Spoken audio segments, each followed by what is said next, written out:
пришла в Белый дом за Владимировича Путина. Потому что, если не было бы Путина, все новолакцы после разгрома, после войны, Ботлихско-Латской войны, не было бы дома людям, не жили бы людям, места не было бы жить. Ради Путина люди живут в благородных домах, тепло, уют, большие школы. Все люди согласны этим, все люди любят его.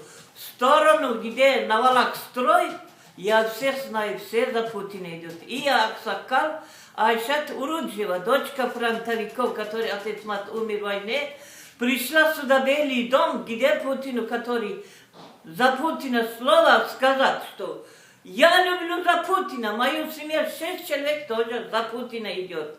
Да здравствует единый Россия, да здравствует Путин, да здравствует его весь команда. Я его люблю, пришла вот так знак благодарности сказать за Путина. И до 3 числа свой штаб тоже флажками за Путина. Вассалам, ребята, все.